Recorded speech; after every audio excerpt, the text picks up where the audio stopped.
qué presentación tan bonita. Andrés, francamente, entre las flores y el cuenco de arroz me quedo con el cuenco de arroz. Yo siempre tengo hambre, es lo que hay. Bueno, buenas tardes a todos. Muchas gracias por estar aquí. Lamento que muchos estéis en una posición más incómoda. Ojalá todos en este ratito que estemos juntos pues tengamos una exploración curiosa de algunos de los entresijos fascinantes de la mente humana. Muchas gracias a los organizadores por invitarme a estar hoy con todos vosotros. Y vamos a hablar de algo que verdaderamente cuando yo entré en contacto hace muchos años con una persona que os presentaré, el profesor Herbert Benson, no tenía ni idea del punto en el que ocuparía en mi vida, ni tampoco tenía ni idea del punto en el que ocuparía en la sociedad, en la medicina, en la empresa, en la vida en general. Entonces, tal vez algunas de vosotras tengáis ya mucha experiencia en el mindfulness, pero sí creo que es importante que todos comencemos desde el origen, entendiendo qué es esto, de dónde viene, qué no es, para qué sirve, para qué no sirve. Y de alguna manera recorramos ese puente fascinante, precioso, entre la tradición y la ciencia, porque tiene un enorme elemento de tradición. Hay que honrar a aquellas personas, verdaderos científicos de la mente, que se atrevieron a profundizar en entresijos, en rincones, que para muchas personas no es que fueran complicados, es que eran inexistentes. Pero también hay que honrar a personas, que algunos de ellos maestros míos, que se atrevieron hace muchos años a explorar un campo que desde la medicina y desde la psicología era visto como un poco raro, como un poco extraño, esotérico, más relacionado con algo de corte budista que con algo que en realidad no abraza por igual a personas creyentes, no creyentes, porque tiene una connotación diferente a lo que es el mundo religioso. Es una connotación que tiene mucho que ver con el ser humano en su dimensión más profunda.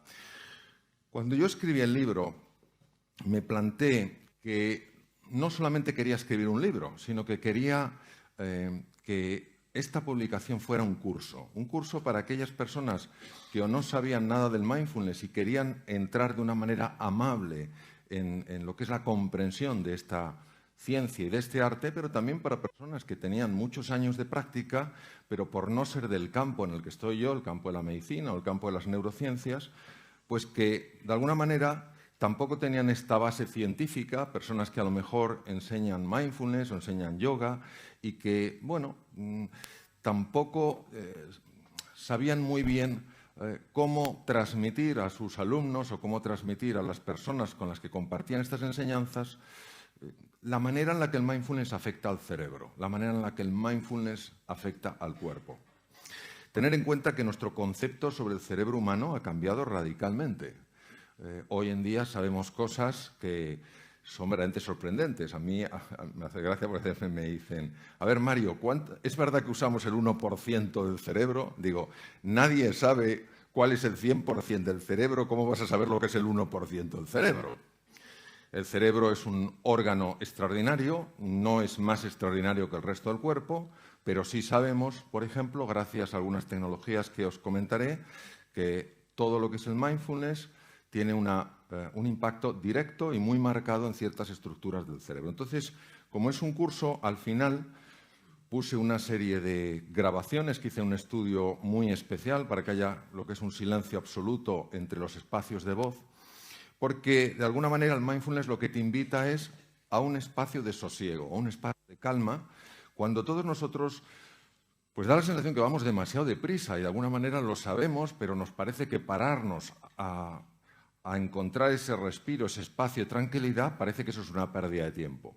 Eso es como si un leñador, en la época en la que se utilizaban hachas en lugar de sierras eléctricas, un leñador considerase que ese tiempo que se para afilar su hacha es una pérdida de tiempo. No cabe duda que si no afila su hacha, con el tiempo necesitará más tiempo para cortar el mismo número de árboles, pues porque su hacha no tiene filo. Nuestra sociedad, la sociedad de las prisas, no acaba de entender la enorme importancia que tienen estos espacios de recuperación.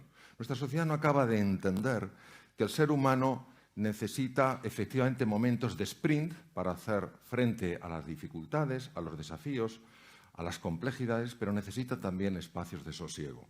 Y cuando esos espacios no están, Toda la persona sufre. Y sufre su entorno porque somos más irritables, somos más huidizos, estamos más tensos. Por eso puse unas grabaciones, hay 4 grabaciones de distintos momentos, uno de ellos lo aprendí directamente de mi maestro, el Dr. Herbert Benson, y el resto lo he aprendido de otros maestros, normalmente personas que han pasado muchísimo tiempo en el Oriente y que están basadas en las metodologías fundamentales que se utilizan en el mindfulness. Entonces, traigo a Alejandro Magno, allí no lo veo, bueno, yo os lo describiré, está a la cabeza Alejandro Magno, ¿vale? Alejandro Magno fue una persona muy sorprendente. Claro, no sabemos si lo que yo os voy a contar es historia o leyenda, pero en cualquier caso viene bastante a colación. En este mapa que veis del mundo antiguo, bueno, Alejandro Magno, después de unificar todas las ciudades griegas, empieza a invadir más y más territorio. Conquista toda Asia Menor y llega un momento en el que va a ir más allá de Asia Menor. Y uno de los generales le para y le dice: Alejandro, no podemos seguir. Y Alejandro Magno pregunta: ¿por qué, general? ¿Por qué no podemos seguir? Y el general le responde: porque aquí se acaban los mapas. Es impresionante, ¿eh? Aquí se acaban los mapas. Y la contestación de Alejandro Magno, que sí pega bastante con lo que parece que históricamente fue, la contestación de Alejandro fue la siguiente: general, los ejércitos mediocres se quedan dentro de los mapas. Los grandes ejércitos exploran lo que hay fuera de ellos. Lo que estaba más allá de Asia Menor es la India. La India no existía en ninguno de los mapas que manejaban en Occidente. Esto ha pasado muchísimo con el mindfulness. El mindfulness desafía por completo nuestra mente racional y por eso algunos de mis maestros, cuando decidieron investigar esto, fueron ridiculizados por sus colegas pensando que era estúpido lo que hacían, que era absurdo asomarse a un sitio donde no había mapa. Pero fueron estos pioneros los que por atreverse descubrieron un nuevo mundo y lo compartieron con nosotros. Y gracias a estas personas, hoy podemos entender que el mundo no se acaba donde nuestros viejos mapas. Pues lo que vamos a explorar hoy juntos es lo que hay más allá de ese mapa. ¿Qué es lo que hay más allá de nuestra forma tradicional de pensar? ¿Qué es lo que hay más allá de esa imagen que vemos reflejada en el espejo? Mirad, cuando yo tenía 17 años, tuve la increíble fortuna de comprarme un libro escrito por un gran médico. Yo no le conocía, luego fue profesor mío en los cursos de doctorado en la Universidad Autónoma de Madrid, donde hice los cursos de doctorado, después de acabar la carrera de medicina. Y este hombre, el profesor Pedro Laín Entralgo, escribió un libro sobre historia de la medicina que se llamaba La relación médico-enfermo. Fue el primer libro de medicina que leí en mi vida. Tenía 17 años, hoy tengo 62. Y en aquel libro describían que los médicos griegos de la escuela del famosísimo Hipócrates, tal vez os suene el juramento hipocrático, habían hecho un descubrimiento sensacional. Habían descubierto que a través de palabras, que a través de la comunicación, podían curar enfermedades. Esto es verdaderamente rompedor, porque una enfermedad es algo tremendamente físico y no entendemos cómo las palabras, que son cosas etéreas, intangibles, cómo es posible que tengan ese impacto. Bueno, lo que ellos descubrieron fue tremendo. Descubrieron la importancia de la cercanía, la importancia de la escucha, la importancia de la pregunta abierta, de la pregunta con deseo profundo de conocer y de comprender, y cómo esto repercutía en el cuerpo. Esto hace 2500 años en la Grecia de Hipócrates, creador de la escuela de medicina de Epidauro. Pero fijaos qué fascinante lo que ocurre en algunos periodos de la historia de la humanidad, donde simultáneamente en distintos sitios se van haciendo descubrimientos. Hipócrates y su escuela de medicina griega descubren que se puede curar a través de las palabras y que esto sucede, en su opinión, porque hay algo dentro de las personas enfermas en este caso, que cuando se activa tiene un poder transformador brutal. Ellos saben que no todos los médicos son capaces de producir este impacto en los enfermos, pero los médicos que a través de la comunicación consiguen generar esta sacudida interior en sus enfermos, consiguen que una fuerza desconocida hasta el momento y que está dentro de sus enfermos se ponga a actuar. Como no es un conocimiento científico, no es algo que la ciencia de la época pueda de alguna manera estudiar o mostrar, le llaman el arte médico, el arte de curar a través de las palabras. Pues hace 2500 años, en esto, lo que queda de esta ciudad, Kapilavatthu, en la India, en el norte de la India, prácticamente en la frontera con el Nepal, nace un niño. Ese niño es hijo de unos reyes, los reyes de Sakya. Y este niño, de alguna manera, tiene algo especial. Es un niño que es el príncipe Gautama Siddhartha, y el príncipe Gautama Siddhartha vive muy tranquilo en su palacio. No es fácil que vea el dolor de otros seres humanos, no es fácil que vea la vejez, no es fácil que vea el deterioro, pero en una ocasión experimenta algo que le impacta mucho.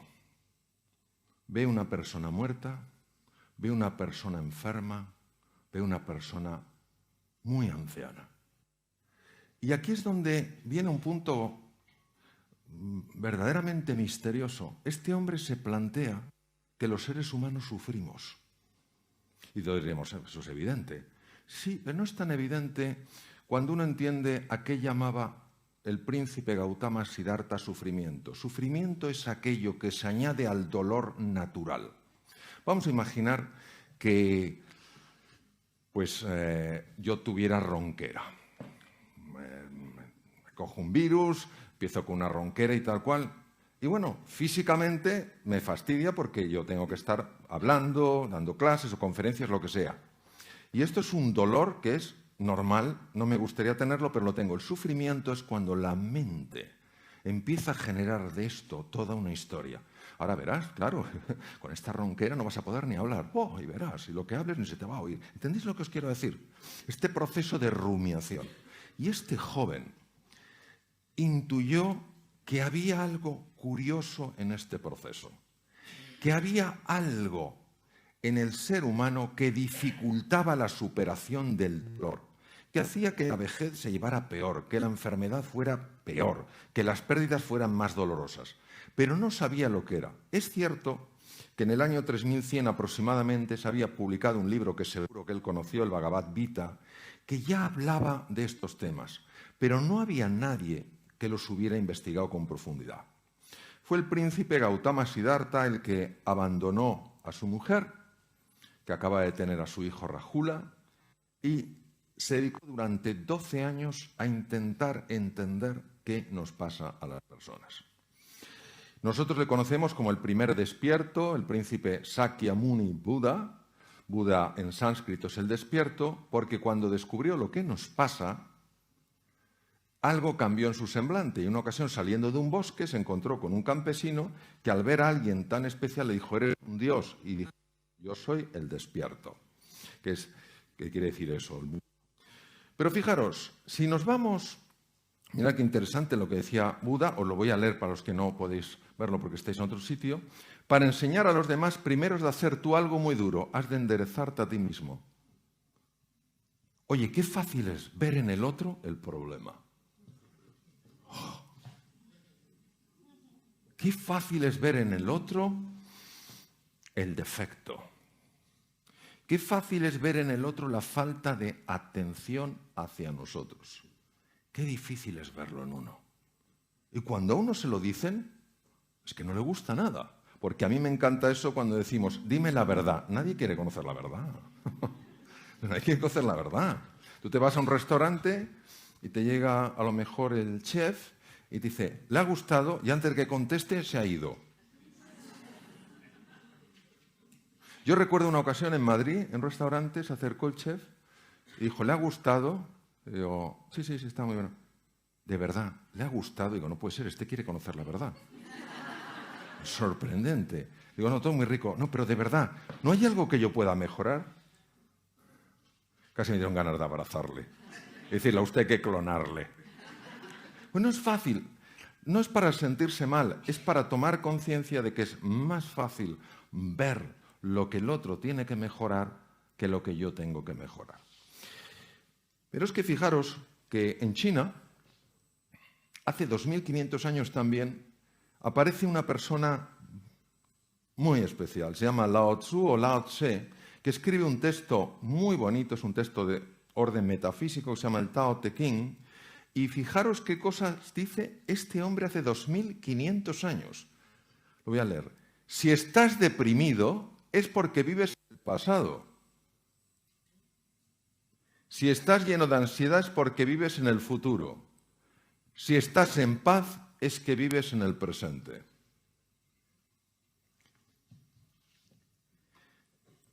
Cuando uno va para atrás, ¿nos da la sensación de que casi siempre es para lamentarse por algo que hizo o dejó de hacer? Y cuando se va al futuro, ¿nos da la sensación de que es para llenarse de ansiedad ante lo que podría pasar? Es increíble. ¿Qué engaño más sutil de nuestra mente? Si no vamos para atrás para aprender. Mentira. ¿Te quiere llevar para atrás para que te sientas culpable o avergonzado? Bueno, vamos al futuro que hay que anticipar. Mentira. ¿Te quiere llevar al futuro para que te preocupes y empieces a sufrir por cosas que todavía no sabes ni siquiera si van a suceder?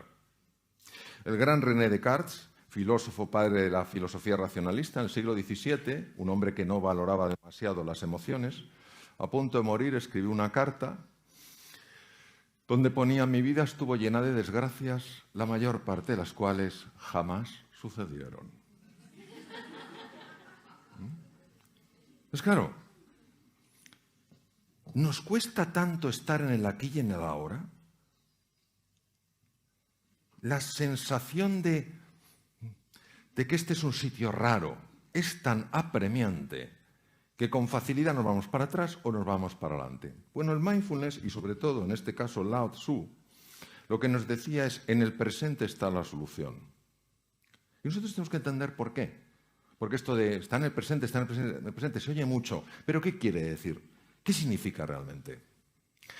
Bueno, la historia de Einstein, a mí Einstein me apasiona. Einstein es muy conocido, obviamente, como físico, pero Einstein fue un profundísimo metafísico. Entonces, claro, tener en cuenta que nosotros somos hijos de una serie de maestros, somos hijos filosóficamente, somos hijos de Descartes, y somos hijos de Newton desde el punto de vista de la física newtoniana.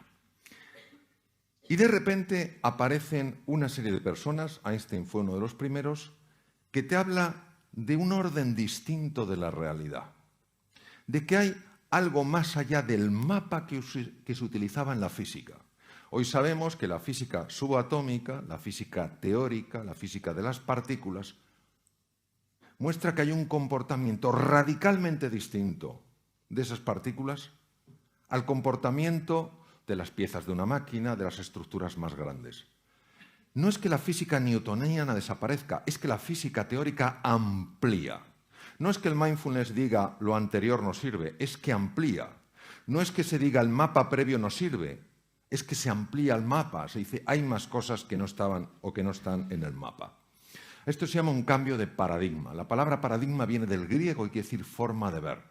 De alguna manera, a lo que el mindfulness invita es ampliar tu forma de ver. No dice que tu forma de ver anterior no sea correcta, dice que es limitada y que si quieres ver más opciones en tu vida, es bueno que explores lo que hay, o es deseable que explores lo que hay más allá del mapa. Este fue mi primer maestro. Yo estaba de cirujano en Boston y él estaba de cardiólogo en el hospital de enfrente. Me formé con él, me interesé por su vida y le tengo una gran admiración. El doctor Herbert Benson, cardiólogo de la Universidad de Harvard y profesor titular de cardiología del Hospital Deaconess, que son los hospitales de la Universidad de Harvard, era un hombre muy preocupado con la hipertensión arterial. Vosotros sabéis que la hipertensión arterial es una cosa muy común y que la persona que lo padece, si sabe que lo padece, si tiene un poco de cuidado con la sal, si hace un poco de ejercicio, no tiene sobrepeso, etcétera, y con medicación va bien.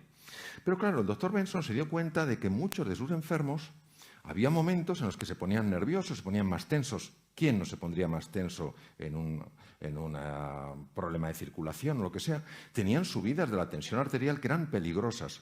Y entonces él decía, ¿será posible encontrar una forma para reducir la tensión arterial a cifras normales sin tener que usar cantidades masivas de medicación que tienen efectos secundarios? La medicina decía que eso era imposible. Se sabía, obviamente, que cuando una persona está tensa, está estresada, activa una parte del sistema nervioso que se llama sistema nervioso simpático. Un sistema nervioso que lo que hace es ponerte en situación de alarma. Y todos nosotros tenemos en los lóbulos temporales del cerebro, a la altura de las orejas, unos núcleos que se llaman amígdalas y que están en el cerebro. Porque en una ocasión se me olvidó decirlo. Una persona se me puso súper pálida. Yo no sabía qué le pasaba, pero estaba pálida y dije, algo le pasa a esta persona. Me acerco y le digo, ¿se encuentra usted bien? Y me dijo, no. Digo, ¿pero qué le pasa? Y dice que estoy entendiendo toda mi vida y ya no tiene remedio, me las quitaron de pequeño. La confusión viene de que amígdala viene del griego, quiere decir forma de almendra, igual que estas. Pero son núcleos en el cerebro y es el detector de peligro. Cuando tú piensas que estás en peligro, el detector se activa. Y al activarse ese detector en la amígdala, el núcleo central de la amígdala, pone en marcha el sistema nervioso simpático y una de las cosas que hace es subir la tensión arterial. Entonces, claro, Benson dijo, si hubiera alguna forma de reducir la actividad del sistema nervioso simpático, si consiguiéramos que este sistema no se activara de forma tan habitual, mis enfermos estarían mejor. Pero la medicina decía que era imposible. Ahora bien,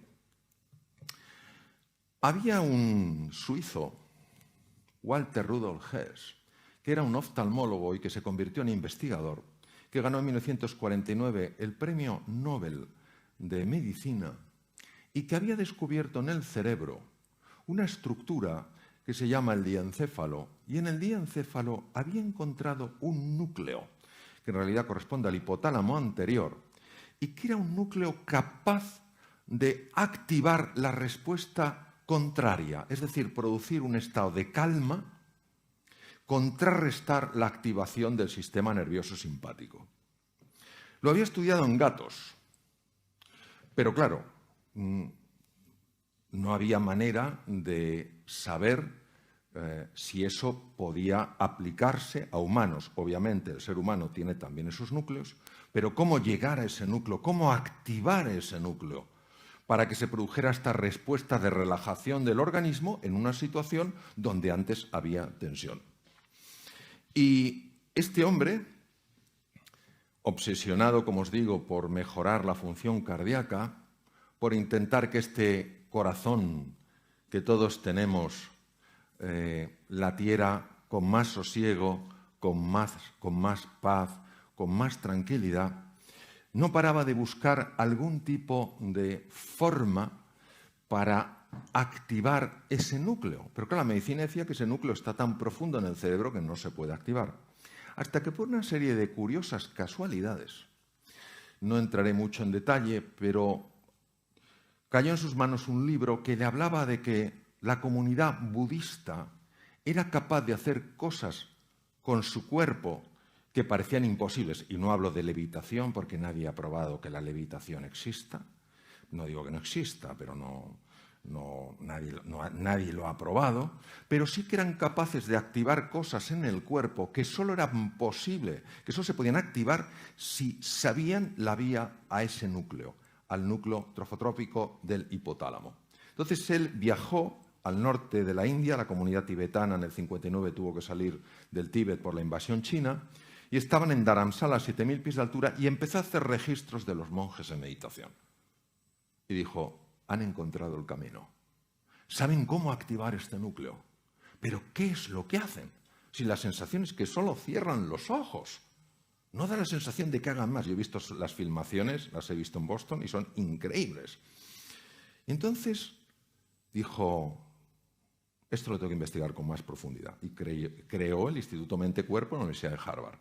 Y lo que él vio es que efectivamente ciertas prácticas muy antiguas que están basadas en las enseñanzas de Buda activan ciertos centros del cerebro que a su vez ponen en marcha esta respuesta de relajación, pero no cuando una persona está en la playa, porque cuando uno está en la playa, debajo de un cocotero, lo más que te puede tensar es la preocupación de que te caiga un coco. Pero si no estás ahí relajado, ¿dónde te vas a relajar?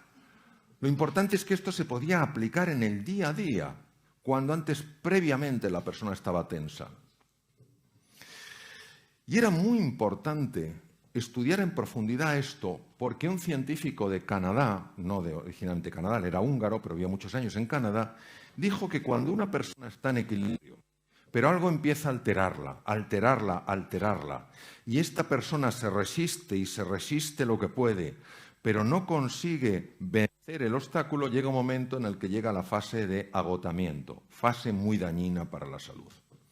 Entonces Benson dijo, si yo consigo estudiar a fondo esta respuesta, si veo una forma sencilla de enseñarla a mis enfermos, ten en cuenta que era cardiólogo y es lo que quería, enseñarla a sus enfermos para que estuvieran mejor, puedo conseguir beneficios. Y fue el primero en la historia que empezó a hacer registros médicos para ver lo que pasaba en estos estados meditativos. Y ahora os voy a enseñar unas estructuras, os las voy a describir a los que estáis fuera.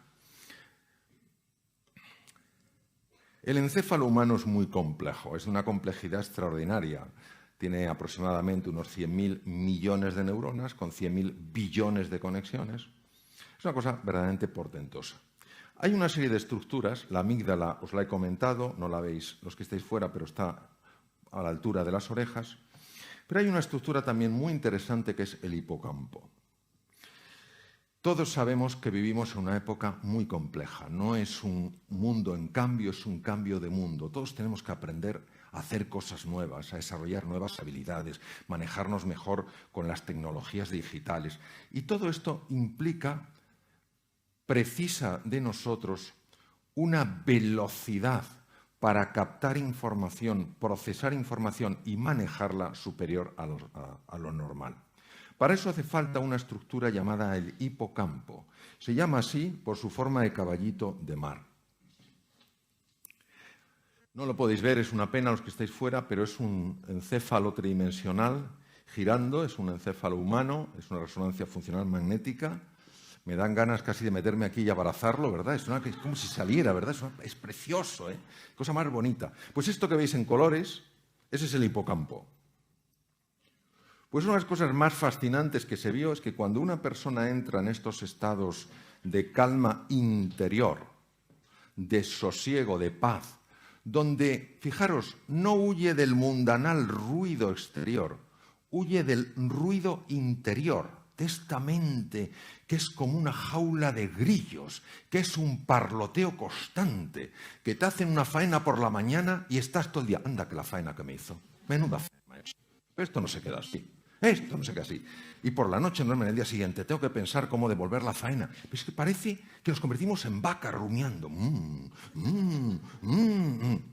Bueno, pues una de las cosas que se observó, sobre todo por la doctora Zara Lazar del Hospital General de Massachusetts, también dentro del grupo de Harvard, una de las cosas que se observó es que cuando uno consigue no parar ese parloteo, porque ese parloteo va a seguir, es lo que hace, es lo que fabrica la mente, lo que se llama la mente dualista. Pero cuando tú consigues que no te atrape,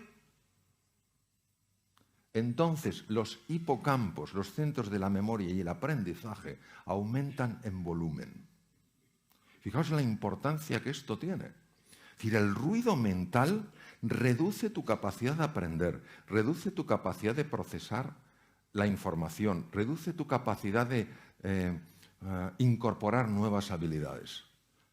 Claro, para poder ver esto ha hecho falta el desarrollo de tecnologías muy complejas como la que os he mostrado, de resonancia funcionales magnéticas, etc. Este es otro de los grandes pioneros. Durante una época coincidieron el doctor Herbert Benson y él Él es biólogo, especializado en microbiología, tiene un doctorado en microbiología por el Instituto Tecnológico de Massachusetts, que está al otro lado de Boston, está en la ciudad de Cambridge, enfrente de Boston. Y esta persona había practicado el mindfulness, esta metodología, este abordaje para generar espacios de paz interior, de calma y de sosiego. Lo había utilizado muchos años de su vida. Y él había notado los beneficios. Y dijo, yo tengo que llevarlo a los enfermos. Yo tengo que enseñar a personas que tienen dolor, a personas que tienen dificultades. Tengo que enseñarles esto porque creo que les puede ayudar. Y entonces se fue a la Universidad de Massachusetts, se fue a lo que se llama Departamento de Ciencias de la Conducta, Behavioral Sciences, y dijo, me gustaría montar una clínica de reducción del estrés. Creo que esta sociedad está muy estresada, creo que podría venir bien. Mi experiencia es muy buena a nivel personal. El doctor Benson lleva tiempo trabajando en Boston también en esto y ha tenido resultados muy satisfactorios. ¿Por qué no montamos esto? Y montaron una clínica y empezaron a aplicar el mindfulness para la reducción del estrés. Por eso se llama MBSR, que quiere decir Mindfulness Based Stress Reduction. ¿En qué consiste el tema? Consiste en una cosa muy sencilla. Fijaros, aquí he utilizado otros colores, pero voy a usar unos colores que se ve tal vez mejor. Si yo pongo el color amarillo aquí y el color azul aquí y los junto, ¿qué color veríais? Verde. ¿Verdad que en el verde no distinguís el amarillo y el azul? Pero ¿a que sabéis que está el amarillo y el azul? Pues lo que se llama colapso de onda, esto procede de la física cuántica. El dolor es consustancial con la vida humana. Pierdes un ser querido, ¿cómo no te va a doler? Te roban el coche, ¿cómo no te va a doler? A mí me lo robaron 2 veces y aquello dolió. Pierdes el trabajo, ¿cómo no te va a doler? Cuando hay gente que se acerca y dice, hombre, no es para tanto, que te pase a ti. No es para tanto. Oye, ¿qué te pasa a ti? Pero entonces digamos que eso puede ser el color amarillo, pero se añade una cosa que es el color azul, que es el parloteo mental, y que no nos damos cuenta de que se está añadiendo porque ocurre por debajo de la conciencia. Y de repente has perdido el trabajo y ya no vales nada. Has perdido un ser querido y ya tu vida no tiene sentido. Te han robado el coche y ya la gente es mala. ¿Entendéis lo que os quiero decir? Como ocurre por debajo de la conciencia, uno no lo entiende, no sabe lo que le está pasando. Lo que hace el mindfulness es separar la onda. El dolor tiene que estar, es parte de nuestra naturaleza, pero el sufrimiento es una creación de la mente humana. Este es otro de mis maestros, el profesor Judson Brewer. Él trabaja en la Universidad de Massachusetts, es una persona maravillosa y además un extraordinario, toca maravillosamente el violín. Y ha descubierto algo sumamente interesante con la práctica del mindfulness. Esto lo he sacado del libro, lo voy a describir. ¿Quién de vosotras no ha tenido la siguiente experiencia? Va en su coche y de repente llega donde tenía que llegar, pero no sabe cómo ha llegado. ¿Me entendéis? Va en piloto automático. Pensando tal cual. Pero ¿verdad que es una cosa llamativa? Como si alguien te estuviera conduciendo el coche. Hubo una serie de investigadores que descubrieron que hay un circuito, que es el circuito de FNR, la red neuronal por defecto, Default Network, que se encarga de actuar como piloto automático. Pero este circuito tiene un problema. El problema es que cuando estás en piloto automático, primero, la posibilidad de tener un accidente se multiplica muchísimo.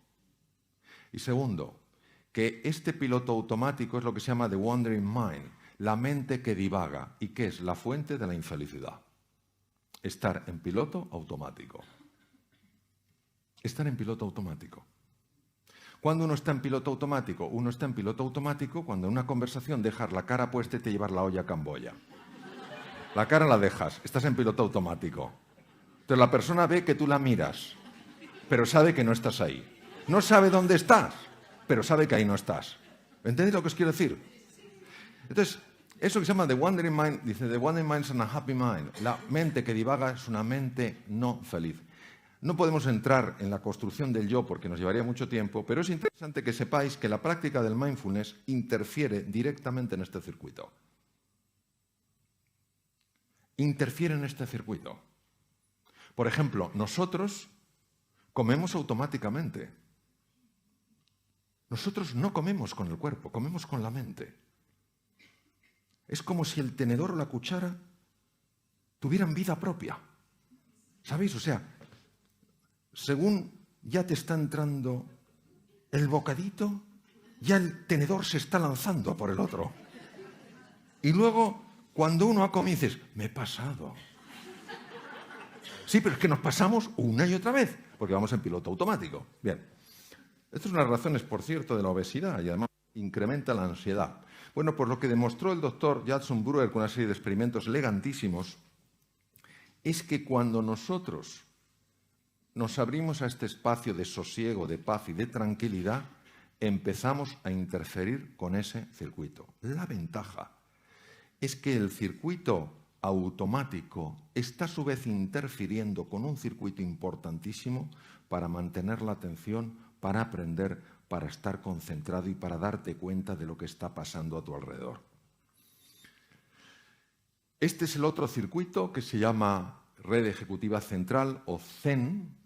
El Zen es el que te ayuda a enterarte de qué va la cosa.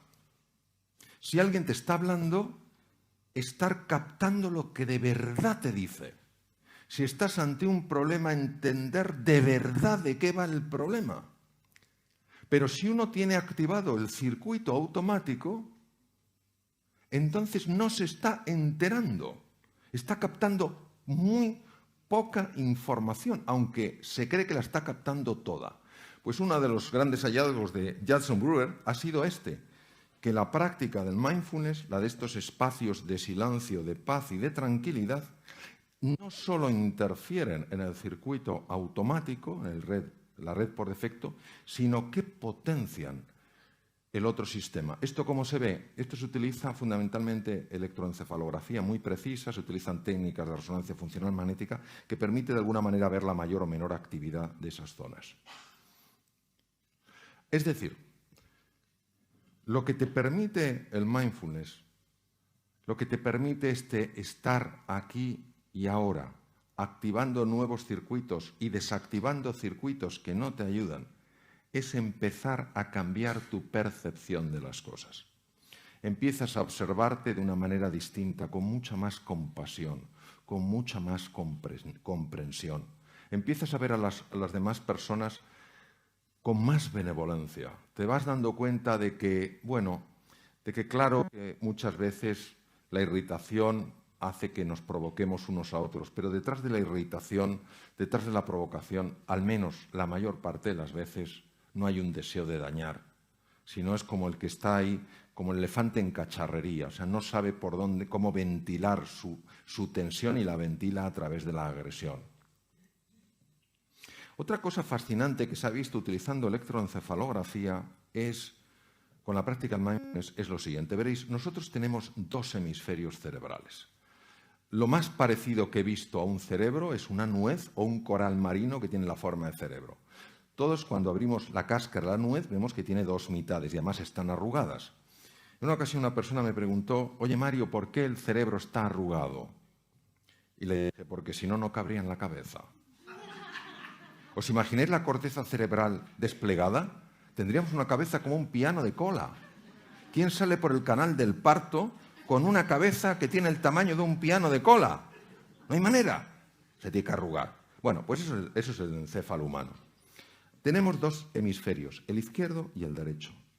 Y en 1981 el profesor Roger Sperry, trabajando en el Caltech, Instituto Tecnológico de California, que está en Pasadena, el hombre descubre, estudiando una serie de cosas que se llama la serie del cerebro dividida de California, descubre que cada hemisferio cerebral hace una cosa diferente. Por ejemplo, yo el brazo derecho lo puedo mover gracias al hemisferio cerebral izquierdo. Por eso cuando una persona tiene una hemorragia en el lado izquierdo del cerebro, veréis que la dificultad la tiene en el lado derecho. Y si la ha tenido en el lado derecho la hemorragia, la dificultad la tiene en el lado izquierdo. Esto se sabía desde hace mucho tiempo. Lo que Sperry demostró es que cada hemisferio cerebral tiene su propia mente. Y cada mente hace una cosa diferente. Por ejemplo, para analizar, para organizar, para sumar, para restar, para hablar, para comunicar, necesitamos el hemisferio izquierdo. Pero para conectar, para tomar perspectiva, para imaginar, para relacionarnos con la incertidumbre y lo desconocido, necesitamos el hemisferio derecho. Los dos hemisferios están hechos para colaborar, igual que el hombre y la mujer, para mutuamente hacerse más grandes. El problema es que cuando una persona está bajo estrés, los dos hemisferios no hablan o hablan muy poco. Claro, ya os podéis imaginar el impacto de esto. La persona que tiende a ser analítica, bajo estrés se vuelve aún más analítica, más rígida en su análisis, más rígida en su estructura. La persona que es de corte más imaginativo, cuando está bajo estrés, se convierte como en un globo de helio, flota. Flota, y el del hemisferio izquierdo dice, aterriza, y dice, ¿para qué? Si desde aquí se ve todo mejor. Entonces, ¿qué ocurre? Que la práctica del mindfulness lo que hace es sincronizar los dos hemisferios. Cuando el doctor Benson, mi primer maestro, empezó con sus enfermos a enseñarles lo que se llama la técnica de relajación, que es una técnica de mindfulness, lo que buscaba, como os he comentado, era la mejora de la salud. Pero conforme pasaron los años, sus propios enfermos que le seguían viendo, aunque estaban mucho mejor, le decían, doctor Benson, le voy a decir algo curioso, me he vuelto más creativo. Y claro, Benson de entrada, como no le interesaba, dice, pues estupendo, enhorabuena. Pero cuando se lo empezaron a decir más y más, ya prestó atención. Dijo, ¿y esto a qué se debe? Entonces empezó a estudiar cómo la respuesta a relajación afecta al proceso creativo. ¿Por qué sabemos que esto es así? Porque cuando se utiliza electroencefalografía de alta precisión, se ve que una persona muy estresada tiene un ritmo de ondas, sobre todo en el hemisferio izquierdo, muy rápido, que se llama alto beta, es el cerebro agitado. Y el hemisferio derecho tiene ondas tipo alfa. Pero cuando una persona encuentra ese espacio de calma y de sosiego, el alto beta empieza a hacerse más lento y las ondas alfa empiezan a extenderse. Y grupos más grandes de neuronas de los dos lados de los hemisferios cerebrales, o sea, de los dos hemisferios cerebrales, empiezan a dialogar entre sí. Y por eso empezaban las personas a decir que eran más creativas, que estaban viendo las cosas con más amplitud. Las ondas cerebrales han sido la gran apuesta para comprender esto, el ver los cambios de registro. Y para que os hagáis una idea, hay fundamentalmente tres tipos de ondas, aparte de las beta, están las alfa, las teta y las delta. Las alfa son las ondas más habituales en el mindfulness, ondas lentas y muy amplias, y en esas ondas el cerebro es especialmente creativo. Ese es el momento donde de repente empiezas a ver cosas que no habías visto. Las ondas teta las produce el hipocampo y es el momento en el que empiezas a revivir cosas que te sucedieron en el pasado, que en su momento no las pudiste digerir, pero bajo una conciencia madura ya puedes digerirlas. Se están reactivando recuerdos antiguos. Las ondas delta son muy difíciles de captar porque se confunden con las ondas que produce la musculatura del cuello, pero algunas personas muy expertas son capaces de producirlas y están asociadas sobre todo con gran capacidad sanadora dentro del organismo. Voy a usar una metáfora. A mí las metáforas me encantan porque te permiten visualizar cosas que son complejas de explicar con palabras. Mirad, nuestra mente es como un océano revuelto, donde hay olas grandes, impetuosas, agresivas. Y Pues claro, esto nos afecta a nuestra vida, nos afecta a la salud, nos genera tensión, sube el colesterol, sube los lípidos, sube la glucosa, sube el cortisol, en fin, un montón de lío. Cuando una persona se va sosegando, cuando una persona se va calmando, es como si pasara de la superficie del océano con esas ondas, con esas subidas y esas bajadas, a un espacio un poquito por debajo. Entonces ya estás debajo, ya estás en el agua, ya te has sumergido, no estás muy profundo, pero miras hacia arriba y aunque sientes la agitación de las olas, no te están afectando tanto. ¿Cuántas veces nos habrá pasado más de uno que estamos en un mar revuelto, te viene una ola y dices, esto es muy grande? Y en lugar de aguantarla diciendo, conmigo no puede nadie, tú te sumerges y la ves pasar por encima. Pues es lo mismo, a medida que vas avanzando en la práctica del mindfulness, claro que se siguen produciendo olas, porque la mente no para de producir esos pensamientos, pero ya no te atrapan, los ves como a distancia. Conforme vas profundizando, vas entrando en un sitio verdaderamente curioso. Un sitio que aquí está representado, para los que no lo podéis ver, como el fondo del mar, con sus corales, con sus peces. Este es el fondo de la mente humana. Y entonces, en el fondo, ¿tú qué ves? En el fondo, lo primero que ves son capacidades tuyas que no sabías que tenías. Por eso mejora la confianza, tienes más ilusión, tienes más alegría. Y también descubres aquellas cosas que están impactando negativamente en tu vida y que no sabías que tenías. Descubres, por ejemplo, hasta qué punto uno está centrado en sí mismo. Cosas que no son agradables de ver, pero cuando las ves, las puedes resolver. Si no las ves, no las puedes resolver. Y esto no te sucede como proceso sesudo, diciendo, a ver qué hay en el fondo. No, estás así y de repente lo ves, emerge. Es muy importante que entendáis una cosa. El mindfulness no busca cambiar a nadie. El mindfulness es un abordaje que lo que busca es enseñarte un camino para reencontrarte con tu verdadera identidad. Y ahora voy a explicar un poquito la parte más práctica, para que tengáis una idea más clara. La dificultad para hacer una práctica aquí es que hay muchos que estáis de pie y algunos que estáis sentados. Y los que estáis sentados os pueden ir muy bien, pero los que estáis de pie, si hacemos ejercicio de mindfulness, pues a lo mejor acabáis en el suelo. Entonces tampoco es plan. Entonces, yo os voy a decir en qué consiste. Sorprende que sea tan potente y tan sencillo. Mirad, ¿en qué consiste este espacio de serenidad? Consiste exclusivamente en entrenar un músculo, el músculo más importante del ser humano, que no es ni el bíceps, ni el tríceps, ni el cuádriceps, ni el anconeo, ni el sóleo. Es el músculo de la atención.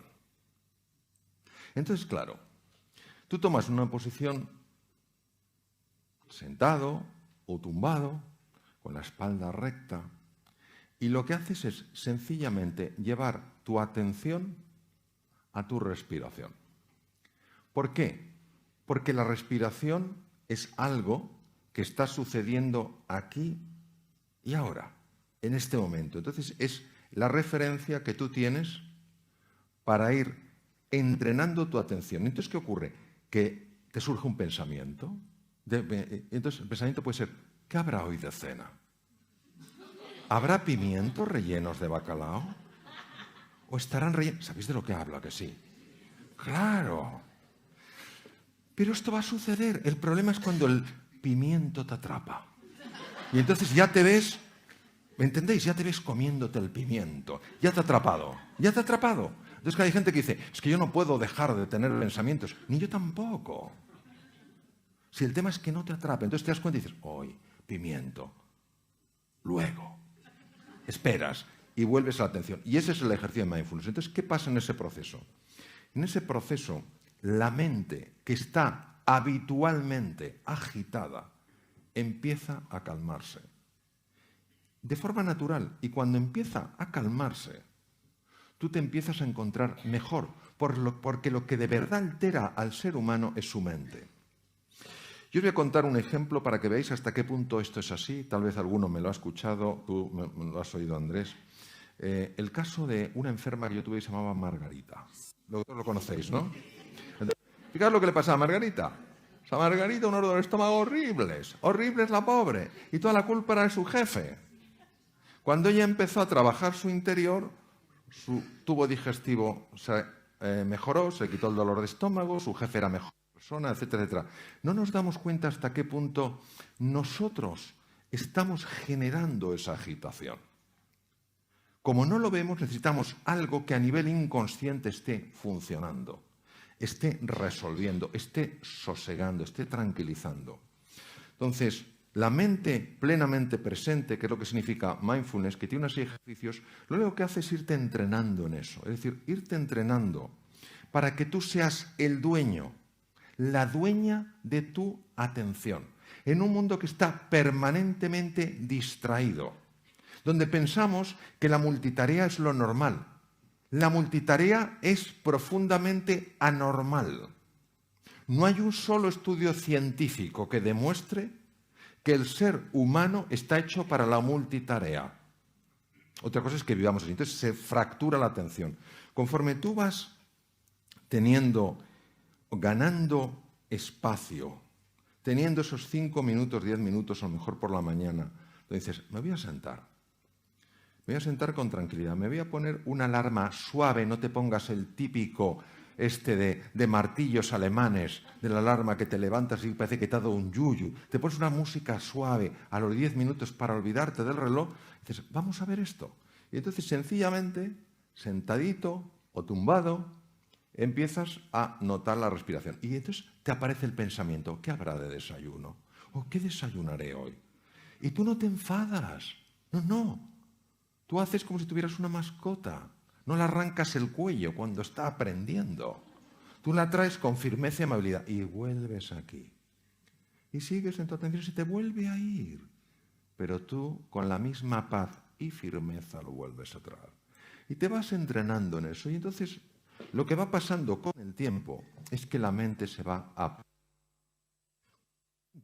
se apacigua, tu reactividad se reduce.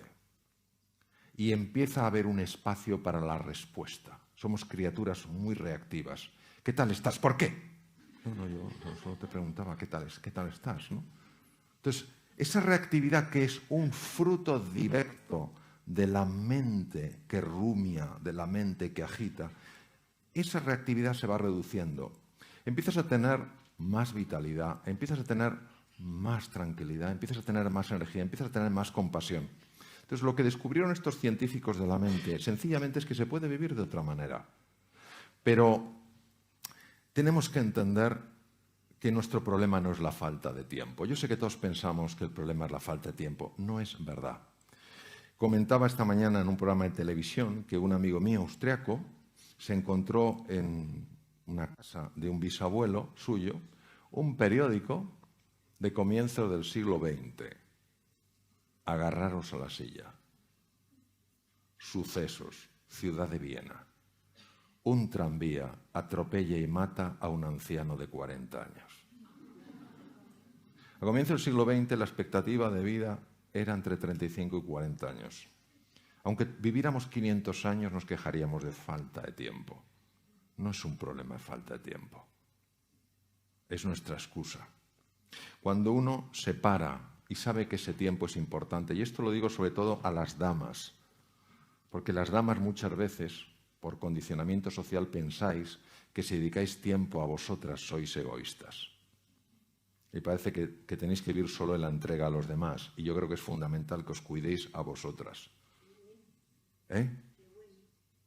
Sí.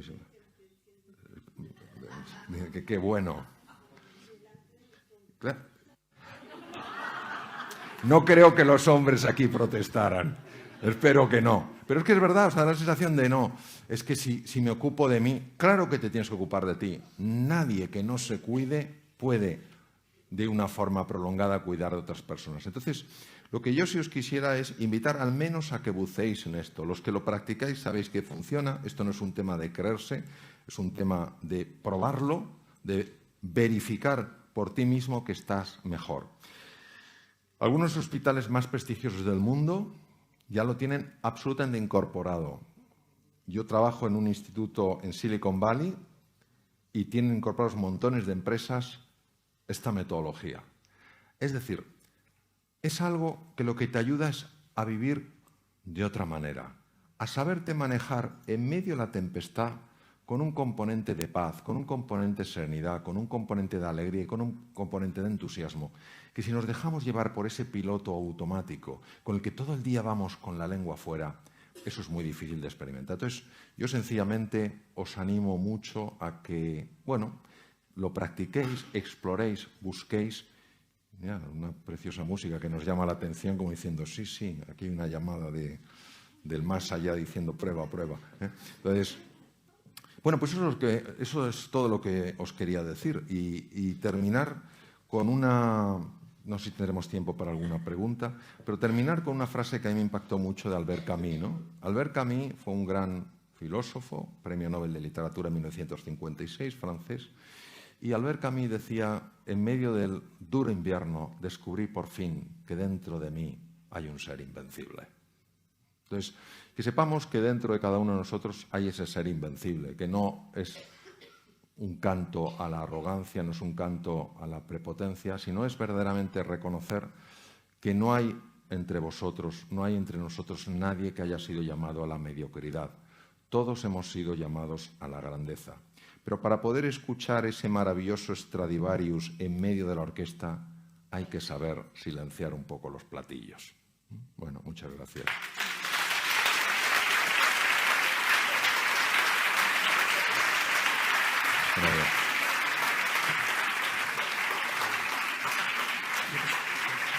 Sí.